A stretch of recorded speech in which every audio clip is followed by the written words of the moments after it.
Hello Australia, welcome to another episode of The Couch, episode 722. We're getting closer to that 1000 today. We are going to bring you a fantastic hour of television. We've got the crew in from Anything Goes, brand new musical, wonderful storyline. Nisha's going to talk to them, the director and the lead actress. Questionable is back with Simone Springer. They're going to ask some questions about the election we've just had. Talking movies with Paul Elvin, 5 great movies to talk about. Customer service, is it getting better? We'll ask Chris Moyer and Nisha. Later on we talk to the WA Youth Theatre Company.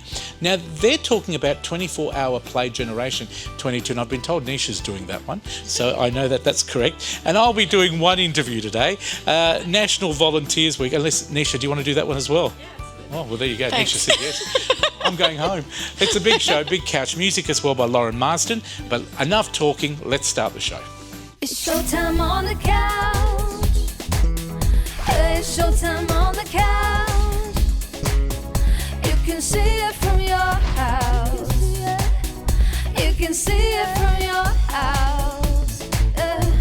It's showtime on the couch with Fred. And the best in town. You can see it from your house. Yeah, it's showtime on the couch.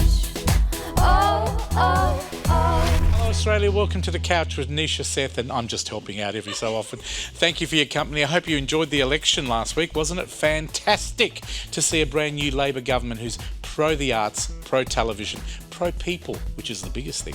So well done, Albanese, Mr. Albanese. Good luck for another 3 years in government. I hope you do some great things. Time today to talk Anything Goes, not politics. Nisha Seth has got a couple of great guests. Over to you, Nisha. Wonderful, thank you, Fred. And performing arts are a great way to improve your well-being. And on the couch, I do have the director of the musical Anything Goes, and Chris Dodson. Thank you for joining us. Thank you very much for having us. And also the leading lady, which was the butt of the joke of me leading the show earlier, just to clarify. Alethea, and pronounce your beautiful last name for me. Sartorelli. Oh, I could not do it justice like you have there. Thank you so much. So welcome both. And at a time where it is obviously we've gone through COVID and some serious times, it's really important to remember the performing arts play such a role, don't they, in engaging the public. And Anything Goes is a brilliant musical. Tell us about it. It's a gorgeous revival from the 1930s. It's set on a ship called the SS American that sails some very interesting characters from one part of the Atlantic to the next, so from one side to the other. Very romantic trip back then to do. Even these days, as you know, though, with COVID, we haven't had the chance to cruise. So the audience get a chance to come and immerse themselves in the theatre and on our ship, and to see some love tales unfold on our own version of The Love Boat. And Love Boat was ringing in my ears, and a few key songs. And we have the leading lady, Alethea. Welcome. Thank you so much. Thanks for having me. Now, your role. Tell us a bit about your role, because there's a lot to it. There is. I'm glad you said that. Yeah. So I play Reno Sweeney. She is the headlining entertainment on the Love entertainment. Boat. SS American. But she's actually an evangelist. So her whole MO is about spreading the word of joy and love and kind of encouraging people to find themselves, love themselves, and really kind of live their authentic life, which is just beautiful. The message never goes, you can't go wrong with that. It's a wonderful theme, isn't it? So do you think audiences watching, regardless of what generation they might be in, will certainly take away different themes? Absolutely. I mean, this is the sort of show where you would take your grandchild and watch the show through their eyes, but I think it will make memories for the grandchild to watch it through their grandparents' eyes, because it's such it's a timeless tale, but it's the music of Cole Porter, which is so memorable, and there's so much emotionally driven memories to that music, whether it's film or music. It's iconic. It's absolutely iconic. You'll have a memory. There'll be a familiarity, whether you are 16, 28 or 80, you'll know those songs somewhere. For those kids to see tap dancing for the first time, but to see the grandparents go, I remember tap dancing. Yeah, so it's a connection point, right? Absolutely. Which is so good. And what about legacy? Do you find probably a lot of the audience would share stories during, listening to like the love stories? My goodness, and you're thick in these, aren't you? I really am. What happens on a ship stays on a ship. what will we feel when we're watching the show? I can tell you what I feel actually rehearsing the show, and that is just a pure sense of joy. It is just joyful, and there's this overwhelming message of hope, hopefulness about our futures and where we're going, where we've been, who we are. It's and I hope for the audience that that's what they find they're walking away with. They're immersed in this journey of love and hope with us. It's really beautiful. Wonderful. When we opened earlier, I was talking about well-being and the pandemic, and I guess the cruise ships played a large role in that. So it's kind of a positive paradox from a hope perspective. So, we're saying that we can get back on cruise ships, we're getting back on aeroplanes, and a lot of exciting things can happen. Absolutely, yeah. We haven't finished. We're not over. So I think... I think hopefully moving forward, all that's happened is just a little blip in the past. Yeah. And the reintroduction of theatre, and we've been able to celebrate theatre immensely here in Perth during the pandemic. It's a nice little glimpse of where we're going, and to go on a ship, why not? We haven't been on one for a couple of years, so let's climb aboard and go on a voyage to adventure. Yeah. Wonderful. And Chris and also Alethea, we were talking earlier about some of our audience are really interested in the industry. You both have, stories of how you got in. What are your stories, and what are the key insights on how you got where you are? I think for the both of us, it's that there's no one way to do it. And for me, it was, I never had a choice. It's part of who I am. I've been performing from a very young age. And as Chris said, this pocket of time has kind of meant that there are opportunities in Perth, WA that haven't been afforded to us, in the past. Yeah. So I'm taking everything that I can at the moment and loving every minute of it. And obviously Chris has had a different experience to me. I was a Perth boy born was born in Tom Price. I'm a country bumpkin. I don't really remember it.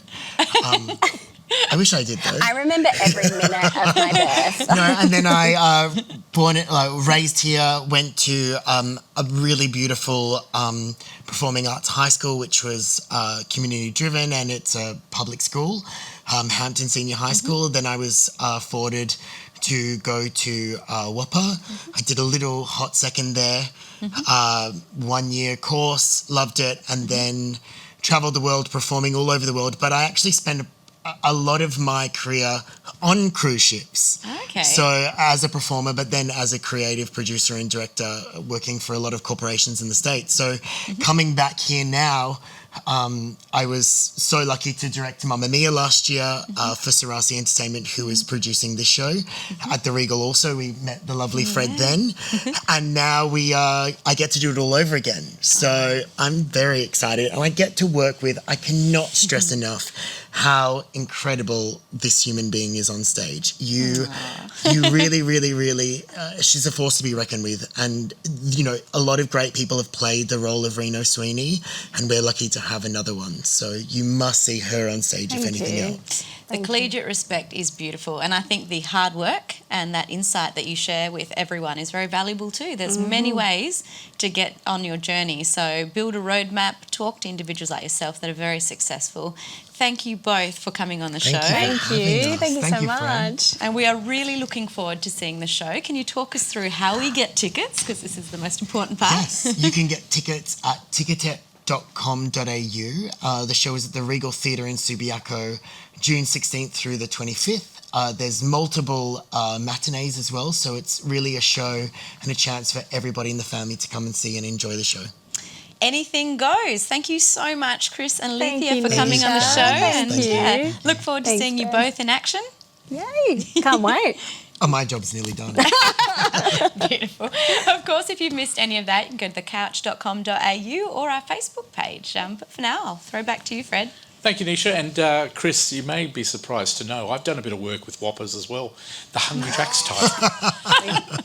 I've never been a good actor. But I tell you what, we'd love to give 5 lucky people a double pass to go and see Anything Goes at the Regal Theatre between the 16th and 25th is when it's running, but we're going to give you opening night tickets, I believe, which is the 16th. Yes. So if you would like to be a very lucky person to go to the famous Regal Cinema or Regal Theatre, as we call it these days, it's everything. great old theatre there at Subiaco. Beautiful atmosphere. We'd love to give away those tickets. All you have to do is send me an SMS. Of course, send it to 0439 929 929. The code word, what could it possibly be? Anything goes. It doesn't mean put anything there. It means anything goes, the name of the show. If you don't know the name of the show, you ain't going to win, because that's how much we know, how much you've listened and watched this segment. We'd love you to win that, and please enter right now. And can I just say, it is an amazing play. It's a romantic comedy, lots of music. And, you know, we keep complaining when we don't get a lot of shows over here. We're now leading the way, so please support it. Local actors, lots of West Australians are putting their heart and soul in this. Please support them, because they rely on us to support them, and they'll do more and more and more. Just like Mamma Mia, now we've got Anything Goes. Now, talking about fantastic local talent, we've got a wonderful young talent. She's a good friend of mine, actually. She served me on a boat cruise, and I thought she was an amazing singer. Her name is Lauren Marsden. You'd think I'd know her name off by heart now, but she obviously didn't pay me enough to get it right. Lauren's singing a tribute to Mr. Albanese. It's called Feeling Good, because it's a brand new day. Here she is, centre stage. Birds flying high, you know how I feel. Sun in the sky, you know how I feel. Breeze drifting on by, you know how I feel. It's a new dawn, it's a new day, it's a new life for me, and I'm feeling good.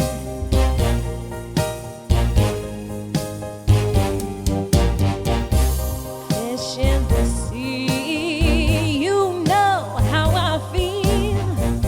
River running free, you know how I feel. Blossom on the tree, you know how I feel. It's a new dawn, it's a new day, it's a new life for me, and I'm feeling good.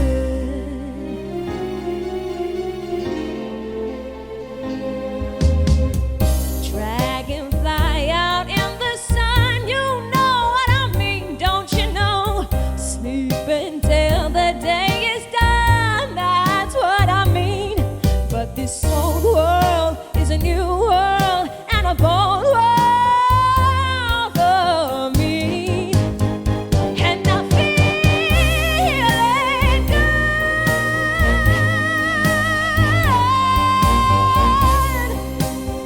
and I'm feeling good,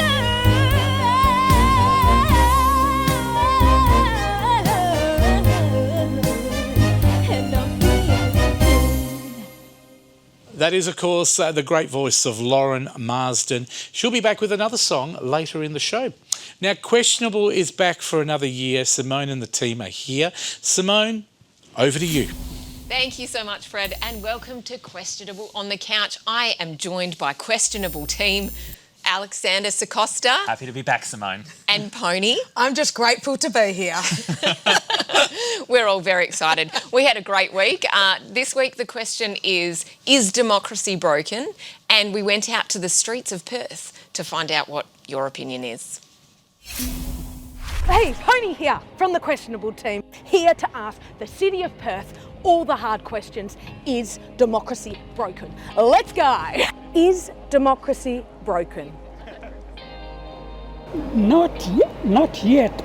Yes. Democracy is a little bit broken. Democracy is definitely not dead. I don't think democracy is broken. No. No. I feel it is, yeah. It's fully broken. No, not at all. It's still there. Why is it broken? Look at the way the state of the country is now. It's just such a mess, isn't it? Yeah. Is democracy broken? Tell me, mate. The whole world's in a mess, isn't it? Yes. So, Okay, thanks, it's broken. Yeah, my bedroom's a mess, and that's democracy's fault. What's your favourite thing about voting? Gives me the opportunity to elect someone. I think it gives us a sense of if we have our say, we've done justice to them. True, but also free pencils. And the sausage sizzle at the end? Who would you trust more? Lawyer or a politician? Look, that's a tricky question. A lawyer. Probably a lawyer. I actually used to be a lawyer. At this stage, a lawyer. I think a lawyer. Neither. Is it because You're paying them? That is the correct answer. It was actually C, none of the above. No, it's because... Because you can bribe politicians. Yeah, you can. Are the best things in life free? Yeah, I think so.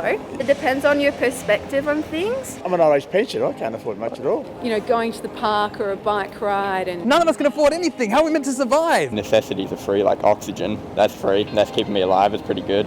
This suit's made of wheat. Can I have a little sip, bro? Thanks, bro. The song goes, you can give it to the birds and bees. Yes, I love the birds and bees chats. Let's talk more on that. No way. I think if you earn it, that should make it better. Hell yes, let's go to a spa. See ya. I must say, did you guys feel like you learnt something by asking that question? Simone, I was prepared for people to not really be that engaged in politics because I thought, oh, you know, City of Perth people aren't that interested in politics. Everyone was so smart that I had to cut it to make it look like I was actually even a person at all. Yeah. Because I don't know, everyone had educated opinions on politics, on theoretical physics, just everything. And I was like, huh? I definitely felt dumber. Yeah.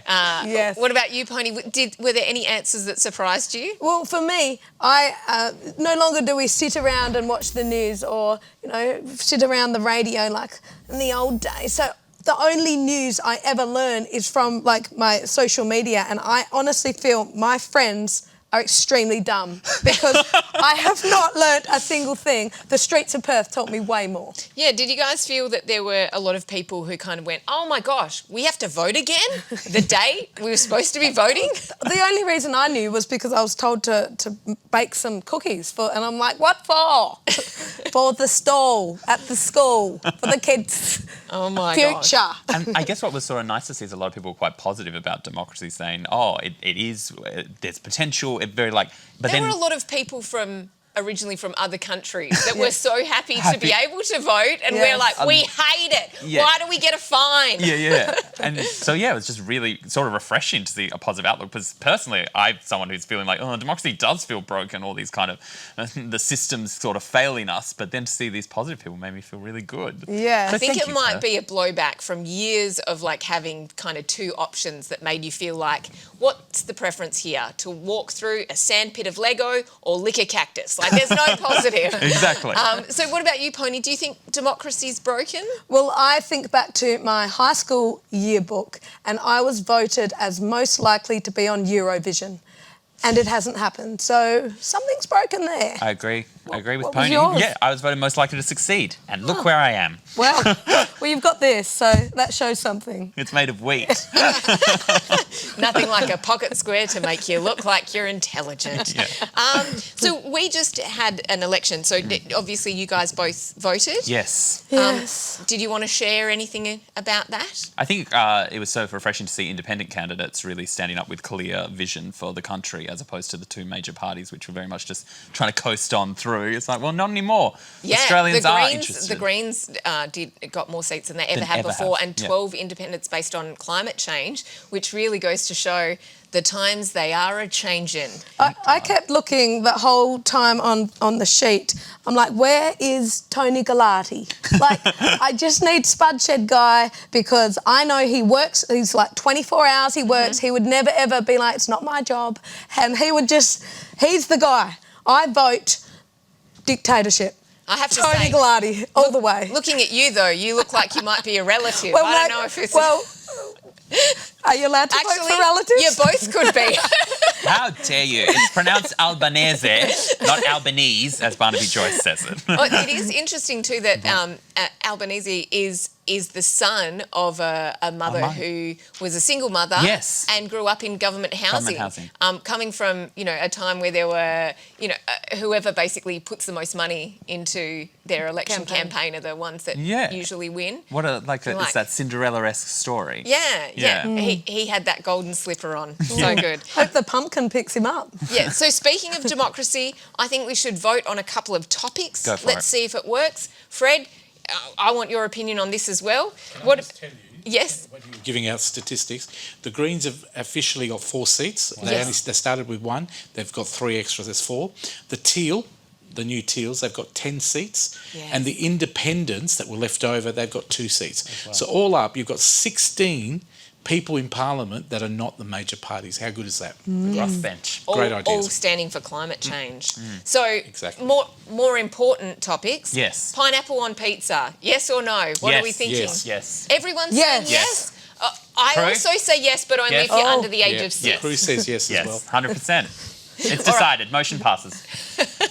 Democracy works only you if go. everyone agrees. What about Vegemite or Marmite? Vegemite. Vegemite. Vegemite.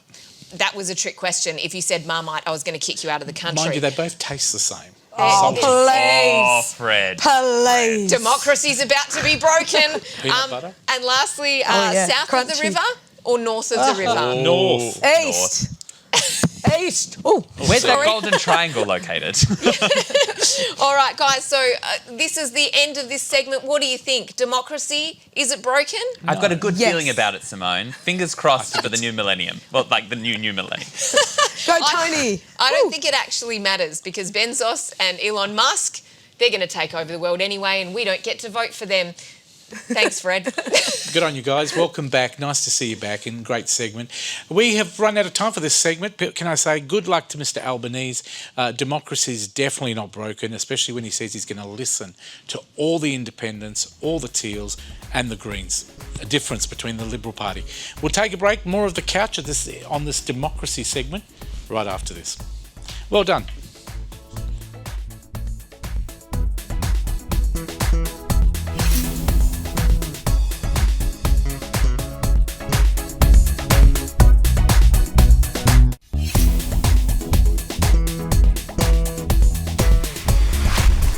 Welcome back to the couch. Time to talk movies. As always, we've got 5 fantastic movies that are coming out. And to talk about them is our very own Paul Elwin. Over to you. Hey, Fred. Thanks so much. Welcome back. Welcome. Yeah, it's great. Movies. Wow, we've got like a few big ones. We've got a really good variety, but also coming back post-COVID and everything is the blockbusters, the big blockbusters. They're pulling out all the stops for those, but also we've got like a couple interesting movies as well. The first one we have is for all of you horror fans. You want something a bit, scary, squirmy. This is of the body horror type of movie. This is also kind of falling into the genre of the whole Scandi horror movies, where the Scandinavian, Northern European directors, this one is from a Finnish director, Hanna Bergman. This one's called Hatching. This is out now in cinemas to check out, and it's all about a family that seems insanely perfect. It's like an IKEA catalogue type family, but their young daughter, 12-year-old Tinja, is struggling as a gymnast, and her mum is such a perfectionist. And the weird thing to this story is she finds an egg in the middle of the forest, brings the egg home. What happens after that is very strange and interesting. So for you horror fans out there, this one's called Hatching. Very interesting kind of movie where it's just got a few sort of strange ideas and is this all a dream? Is this all actually happening? It's kind of interesting, but very, very scary, and it's up there. Always worries me about movies when they've got birds in it. Yeah, Birds for are very anyone that's scary. scared of birds, don't watch this because it's sort of, it's a And bit strange. it comes out on the 26th of May for those people wanting Yep, to go and watch Hatching, it. yes. The Bob's Burger movie. Now, can I just tell you, I was watching Foxtel yesterday. Yes. Is there a TV show already called? This is the movie from the, how The Okay. Simpsons did Yes, that. So I this thought that. is technically all under the Fox banner as well, similar. But yeah, this is kind of the same ilk. This one is actually technically a movie that's not the same timeline, so you don't have to watch all 10 series of Bob's Burgers, even though they're really good. The Bob's Burgers, the Belcher family. Yep. Bob runs a store, but his family help out as well. My favourite character is the eldest daughter, Louise, because she's got a crazy imagination. She comes up with weird ideas. She wears the bunny ears and such. She's voiced by Kirsten Schull, her voice is so funny. So this one is kind of a sideline story. There's a sinkhole that forms in front of the Bob's Burgers restaurant, and they're trying to work out why has it happened in front of the restaurant. Is it a mysterious portal? Is it leading to another world? What's the story with this sinkhole? He's also in trouble with the health people as well, and also they're under some financial stress as well. So they've got to come up with another reopening probably. Looks funny. Yeah, it's Looks pretty very great. The voice cast in this is fantastic, and it's got a few of your favourite characters in there. So yeah, the Bob burger movie. And this comes out on the 26th of May as well. Looks incredibly funny. I've actually only watched it on Foxtel a couple of times. The series is good. I do like that. My favourite thing is they have the burger of the day and they come up with names of the burgers and Fair such. enough. Yeah. Well, this is the one you've been talking about, Top Gun Maverick. This is the start of the blockbuster season, of course, in the States in the summer and everything.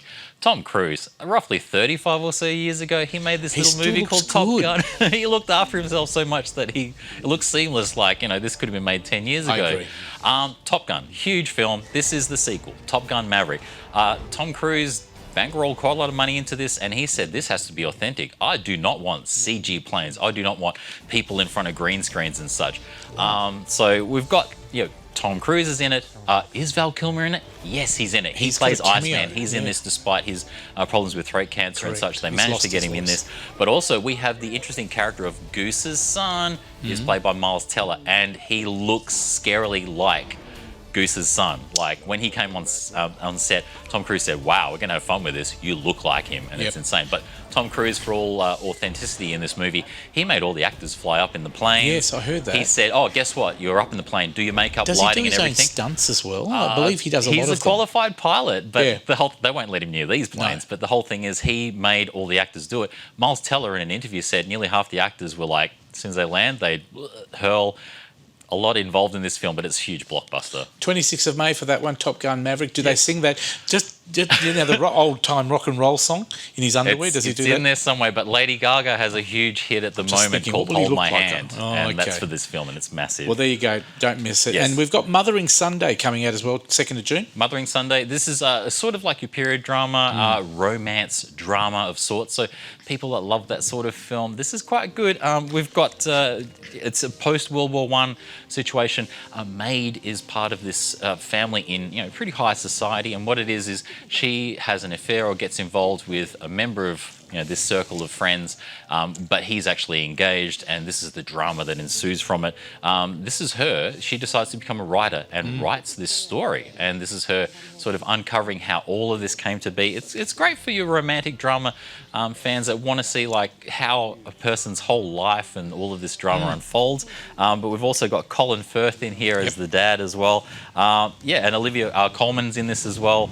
And Odessa Young is the lady in question for this whole story, and she does an amazing job in this film as well, highly regarded. Mothering Sunday. Yes, and that's 2nd out of June. 2nd of June. Now, this is the one you've been highlighting, Jurassic Park. This is the next big blockbuster. Are you a big fan of Jurassic Park? I bet you I love are. Jurassic. I have the shirt on every now and then. I But Jurassic Park, it was back in, what year was it? Oh, 93. Roughly the same date as well. This is out June 10. Back in 93, June 11 was when Jurassic Park came out. The original cast, Sam Neill, Laura Dern, Jeff Goldblum is in this. They're both in this. How do you make this film bigger and better? You just have bigger and more dinosaurs in this. And just the original cast is in this. It's huge. And everyone still has no idea what it exactly entails. Essentially, it's been roughly 4 years since all of the dinosaurs, the whole Isla Nubra has been destroyed. The dinosaurs have somehow escaped, obviously. And they're dealing with dinosaurs in our regular, real world. And how do we deal with that?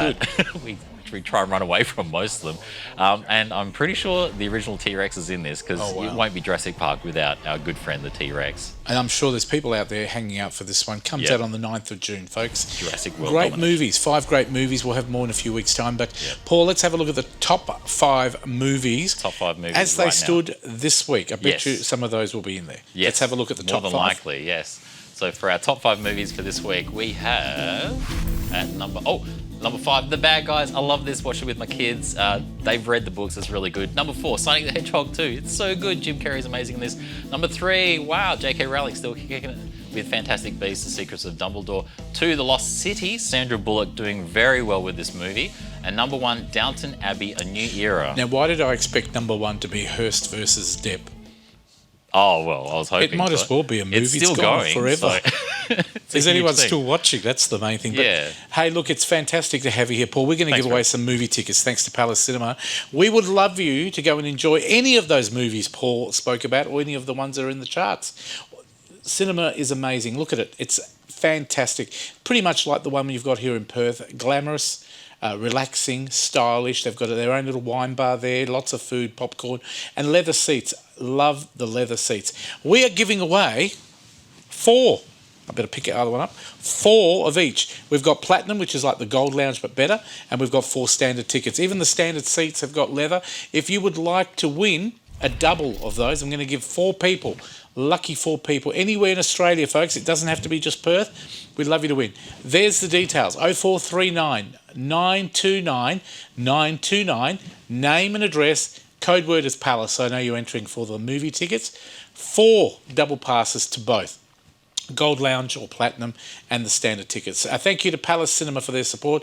If you want more details, palacecinema.com.au is where you'll find all their movies as well. Paul, thank you very much. Are you watching any of those movies we spoke about? Oh, I have to watch Top Gun. It's huge. Okay, Yes. well, look forward to hearing what you think about it. We're going to take a break. Coming up after the break, more of The Couch. I don't even know what's on. Yes, I do. Talking customer service. How could I forget? Chris Moyer is coming back with our favourite lady on the couch, Nisha. See you then. Yeah, I think Giraffe.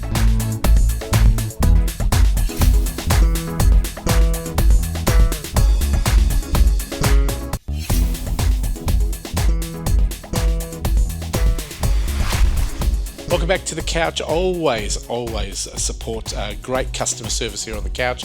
And I always demand it when I go to different businesses and companies around Australia, whether it's Coles or whether it's Telstra or whether it's one of the power companies.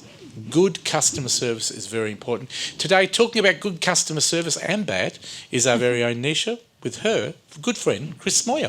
Thank you so much, Fred. And yeah, it's a joy to have you back on the couch, Chris. I love how the introduction is always framed. What is he going to say? Are we good friends today? Am I a regular some days?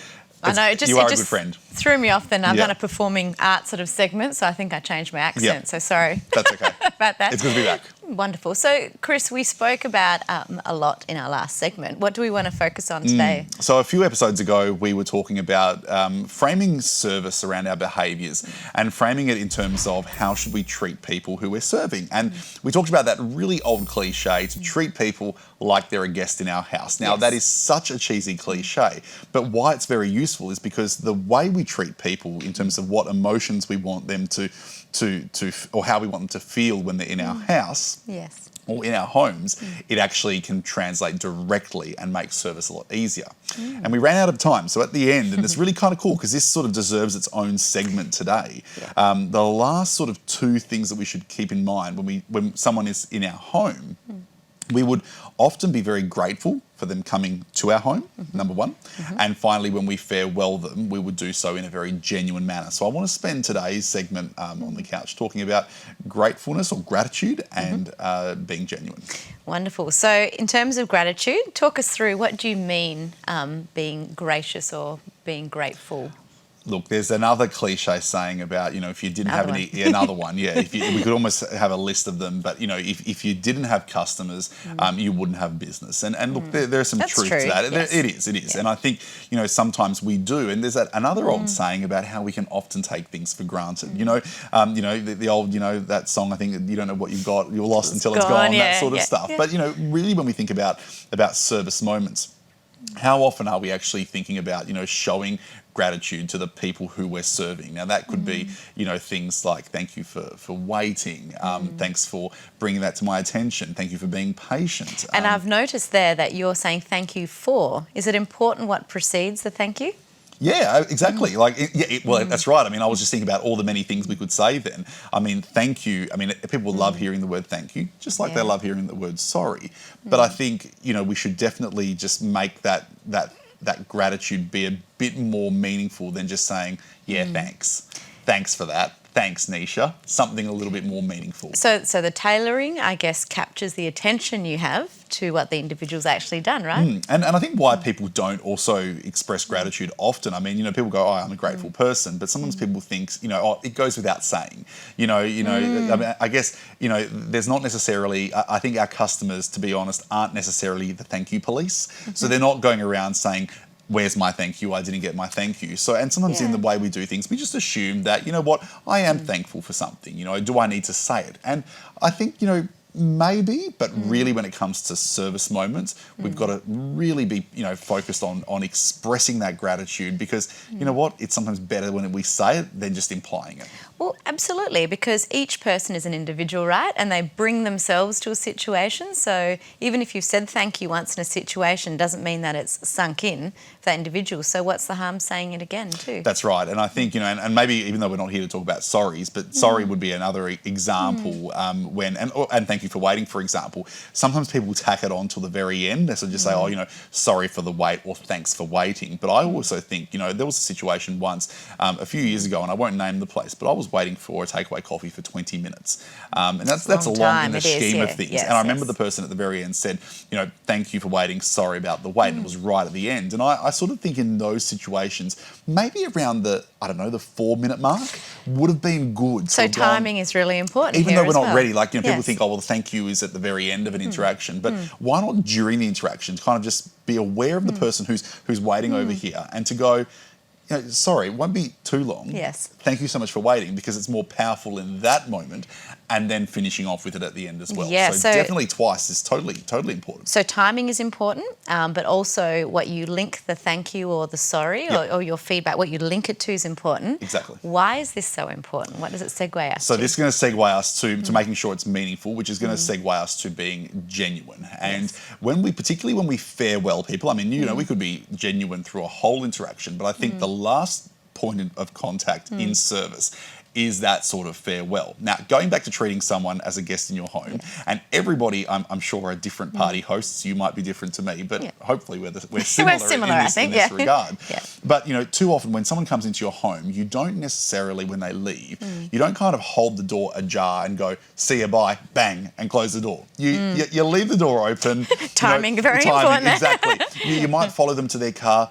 You might even stand on the driveway while they reverse out and then wave as they drive off. Now, that's a genuine farewell. Okay, let's go to customer service now. How often, it's not even how often, I've seen it. There are so many situations where a person, literally says bye to one customer as they're serving the next. Yes. So it's literally... How special do you feel? Exactly. I've even seen it, and hopefully we've got a good shot now here of both of us here. So I've actually seen someone hand a receipt like this to a customer who's leaving, and the next customer on the checkout over here, I've actually seen this happen. Hi, how you going?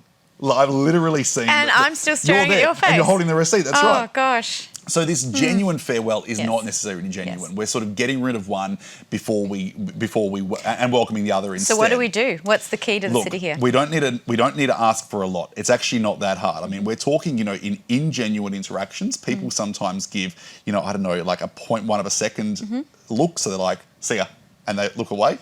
All we're asking for is a 1 second pause, just one more second to say, thanks so much, have a great day, pause, move on. And that was only 1 second, by the way. I don't know if the cameras could see our eyes. No problems, but, Chris. But how special did you feel then? It was 1 second. And I think just that one pause to finish what we were doing before moving on to that next person.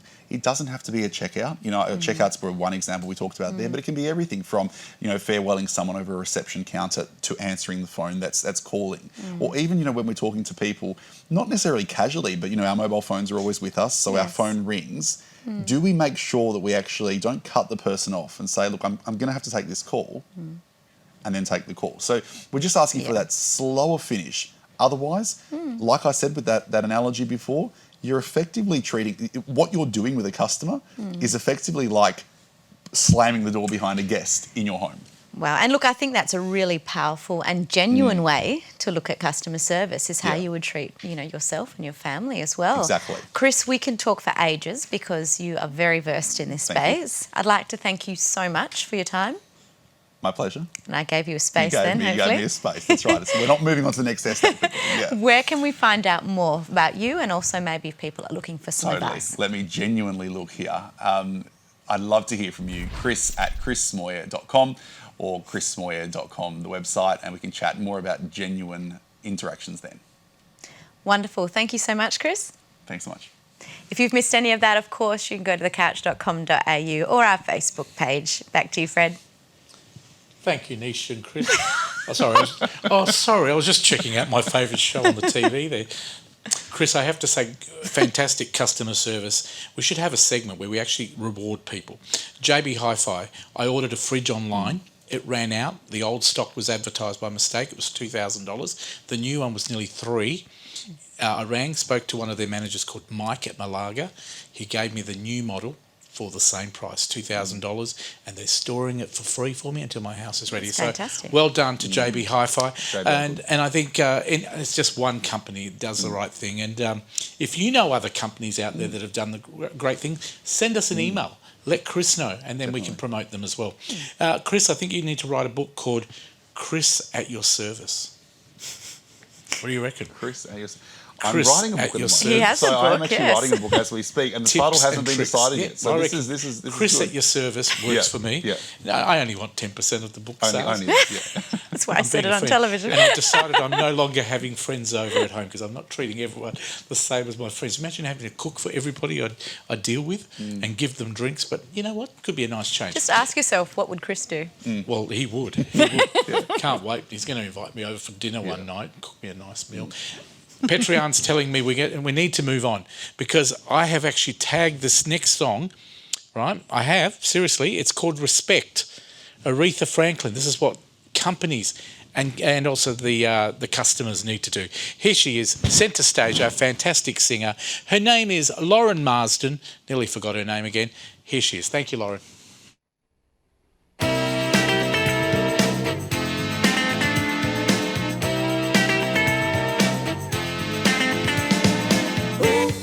What you want, baby, I got it. What you need, do you know I got it? All I'm asking is for a little respect when you get home. Hey, baby, just a little bit. Home, just a little bit, mister, just a little bit.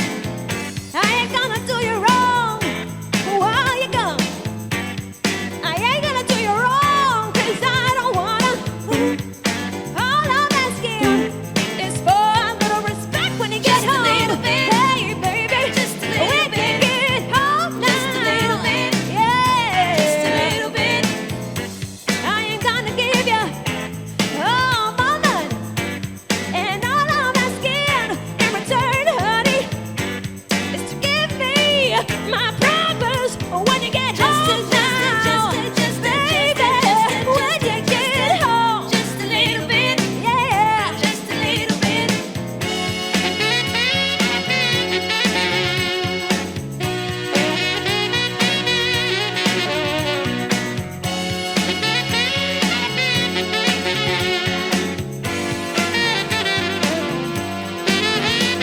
Ooh, he kisses sweeter than honey. But guess what? So is my money. And all I want you to do for me is give it to me when you get home. Yeah, baby, when you get home. Just a little bit. Just a little bit. R-E-S-P-E-C-T. Find out what it means to me. R-E-S-P-E-C-T. Take it easy, baby. To me, second, to me, second, to me, second, to me, second, to me, second, to me, second, to me, second, to me, just a little bit. Just a little bit. I get tired. Just a little bit. Keep on trying. Just a little bit. Oh, you're running out of food. Just a little bit. And I ain't lying. Just a little bit. A little respect when you get home. Lauren Marsden, what a wonderful singer. Thank you for coming on the show, Lauren. I'm sure we'll have you back very, very soon. Wonderful, wonderful local performer. Now, talking about local, okay, let me tell you about Waitco. I think that's how we pronounce it. It is, of course, the Youth Theatre Company of WA. With us today is a very special guest. We're going to be talking about something called the 24-Hour Play Generator 2022. And to talk about that, and our special guest, Grace Chow, is Nisha Seth. Over to you. Wonderful. Thank you so much, Fred. And we love talking to youth-led organisations as well. So, Grace, welcome to the couch. Hi. Now, the Youth Theatre Company does a lot of things in WA. Yes, it does. Tell us about your involvement. Well, I am an independent artist here in Perth. I actually grew up going to Waco and then I worked there for a little bit, and last year I was part of their 24-hour play generator, which is of course what we're talking about today. Waco is an incredible organisation. They really do transform lives of the youth here in WA, and they're the leading platform for telling their stories and letting their voices be heard through performance. And you know, the art of storytelling is so important in every profession. So to give the youth a platform to actually engage and this event that we're going to talk about, when I read the media release, I was like, this is phenomenal. Like, goodness me. So many people are involved. So many people. I think we have 25 writers. Just to explain the 24-hour generator. It actually is 24 hours. Yeah, it's 24 hours, and it's exactly what it sounds like. It is 12 hours of writing. We work with 25 writers. So they have to write in 12 hours? They write in 12 hours. Each of them will write a 10-minute piece, and 6 of those pieces will be chosen to be staged over the next 12 hours. And then, and then the audience comes and they see, and whatever happens, happens. I think we have 40 total in the cast that can. So they get allocated to perform. So they have to learn all the lines. They'll learn all the lines in 12 hours. Yep. Wow. Yep. Wow. How amazing! How exciting! Yep. And they're told to bring a bunch of different clothes depending on because they could get any character. Yes. So it's a really wonderful opportunity for the actors to work with real professionals, directors who are at the top of their game across Australia. Gosh, I can only imagine that the youth that can do this, their power when they hit the workforce, right? In terms of being agile and flexible. Yes, really, you really learn. So tell us, in your involvement, are the stories that are written quite diverse? Do they kind of match the society's ruling at the time? Totally. Or what are they like?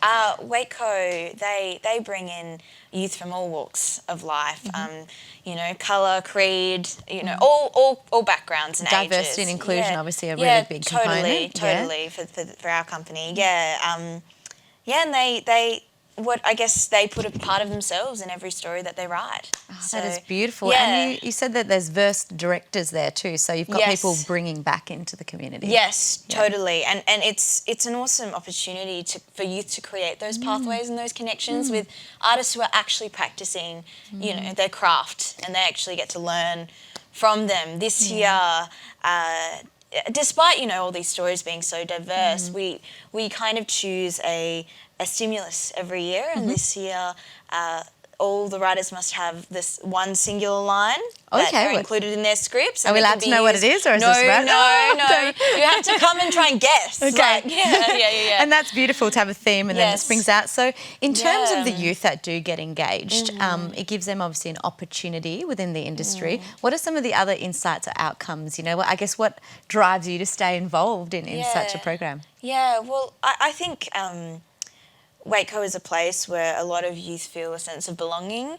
They feel a sense that their voice and their story is important, and it's a platform for them to, Waco have provided a lot of youth with real professional opportunities, so that they see the possibilities of self-expression. Beautiful. And when youth open their mouths, we were talking about this earlier, there's a very articulate, genuine message that comes out. So I think that's really important, being involved in associations myself, that you do provide that platform. How do you get the funding in terms of Waco? Is that privately funded or government funded? I think there are multiple streams. I think we really rely on, so it's a membership organisation where youth pay for a membership, and those memberships help fund the company. Depending on what program it is, we might apply for certain funding. If we want to work with First Nations, there are some grants for that, or if we want to work for, there are lots of grants for youth and for City of Perth, if you want to put on something in Perth. So there's a good set, it's very experiential, there's a good set of business skills that you can get from being involved as well. But I mentioned that because we do have a wide audience, so it is a philanthropist might be very interested in throwing some money your way. Amazing if that's what happens. But the 24-hour, this generator, this activity sounds amazing. Where can we find out more? So you can find out more on the Perth Theatre Trust website. You can find out more on the Wakeco website, if you just Google Wakeco, WA Youth Theatre Company, and and then book a ticket, come and see the show, and if not this show, come and support youth arts in WA. Such a brilliant initiative, and it's been going for a number of years now. Get behind it, guys. Thank you so much for coming on board and speaking with us today. Thank you. And we look forward to hearing from you in the future as well. All the best with all of your work too. Cheers. Wonderful. Now, if you've missed any of that or you want the details, I'll definitely be heading down. Go to thecouch.com.au or, as always, our Facebook page. Back to you, Fred. Thank you, Nisha. It's always nice to promote youth theatre and anything to do with youth here in our state. We're doing really well with COVID sort of behind us. Everything's opening up again, lots of opportunities, and it's great to get involved with Wakeco as well. And if you can sponsor or provide them some funding, they won't knock it back. They need it. And the government also throws in some money as well, which is nice. We need to take a break. Coming up after the break, we're going to talk about another great event that's coming up. It's called the National Volunteers Week. We've just had it here in WA, but we're going to talk about what comes from that after this. See you then. Well done. Connect with The Couch online through Facebook, Instagram and YouTube.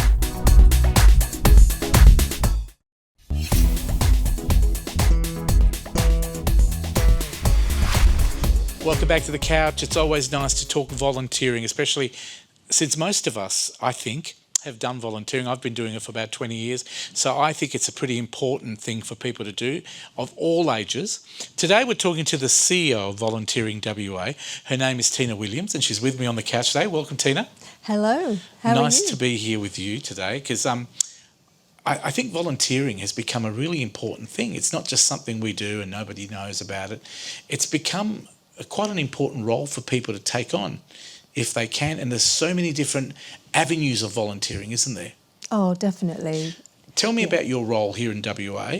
You're the CEO, I know that, but tell me what's happened in regards to National Volunteering Week first. How did that all go? Okay, so National Volunteer Week is a week, usually third week in May every year. It's a week where we promote and celebrate volunteering and really just build awareness of what volunteers do in our communities. So it's a focus on really thanking our volunteers because they do such incredible work in our communities, as you would know. And without them, our communities really would grind to a halt. So here's a question for you, for those people watching the show today. What is a volunteer? A volunteer is somebody who gives their time freely and willingly without financial reward. What are the benefits of becoming a volunteer or carrying on a role as a volunteer? Well, I think the benefits often depend on where you are in your life. For young people, volunteering can be an avenue or a pathway to employment because it presents opportunities where they can learn new skills, get experience in the workplace, gain confidence, those sorts of things. Look, I think it's very important for young people especially, but there's also different reasons why people take on volunteering. Can you maybe run through some of the different roles and reasons why people become volunteers? Yeah, many people, even in older age groups, I would say, you know, they want to volunteer because they want to meet new people. They want a social connection.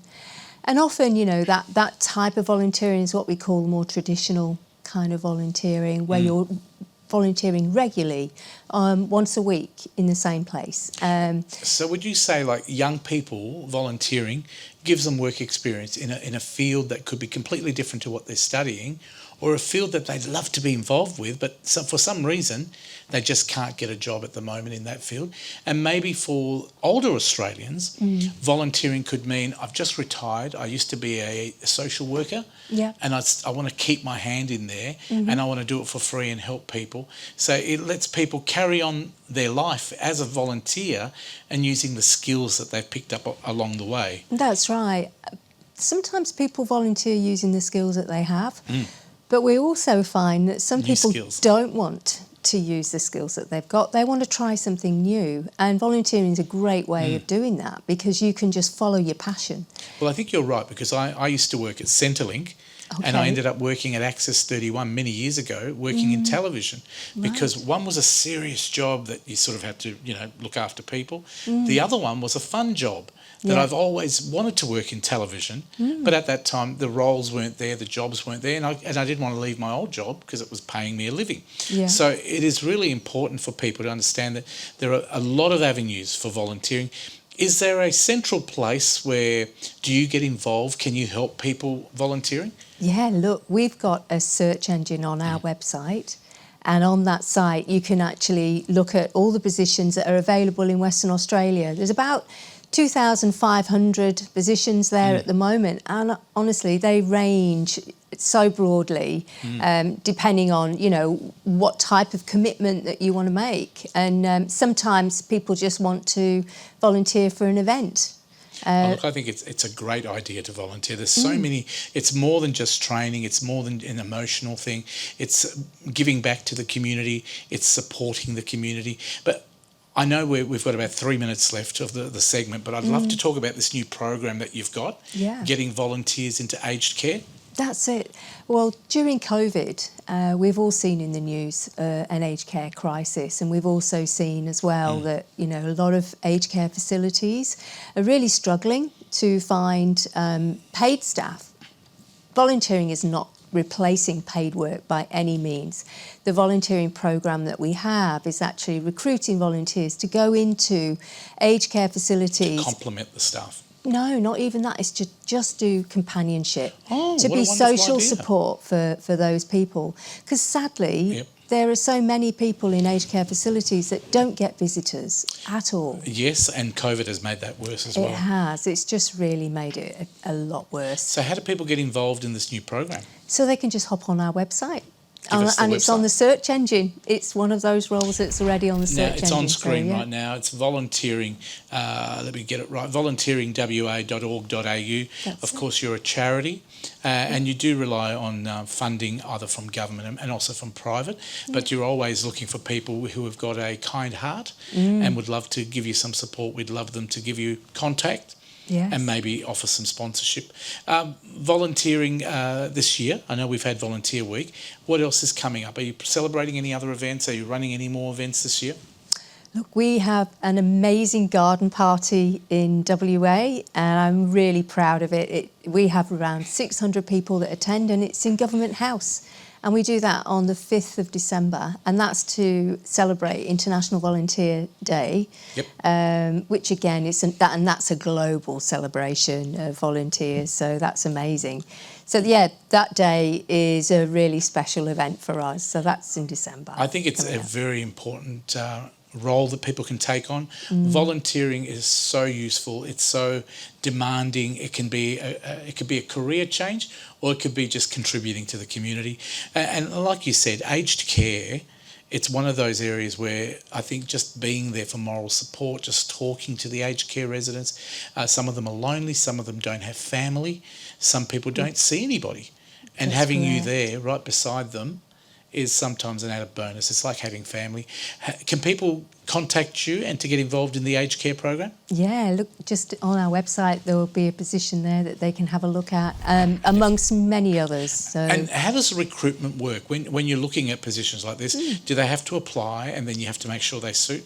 Yes, so people can just, like applying for a job online, you just put in an expression of interest. It's obviously a lot shorter than applying for a job, and then you're contacted by those organisations that advertise the roles. So yeah, that's the best way to go, or through social media. And also it's just really making those connections as well in your local community. There's always roles that you can find by ringing up a volunteer resource centre or through a local government organisation. If you just look around in Correct. even the libraries and things like that, you'll see roles. Tina, there's never been a better time for people to become volunteers. That's we need right. them more than ever. They're very important people. We rely on them, sometimes very much so, especially in aged care. But there's plenty of roles out there. And if you're looking at becoming a volunteer or you want more information, please go to volunteerwa.org.au. It is the website. You'll find all the information on there. If you're interested in those aged care positions, contact Tina's organisation. Tina, thank you for coming in today. It's a pleasure. Thank It's you wonderful for having me. having this introduction with you. I'd love to invite you to come back on the show, and we thank can you. cover more than one event, and we'll do that throughout the year. All right, if you're lovely. interested. Thank you very much. It's been good fun. It's been good fun. Good on you. And I love your green top as well. It matches beautifully with our set. That is it for the show today. Can I just say thank you to Aidan, who came in to be our DA today. Thank you to Michael, who took on sound. Thanks to all our camera crew. It's been wonderful having you all here. And you at home as well for watching. Thank you. We'll catch you next week on another episode of The Couch. Bye-bye.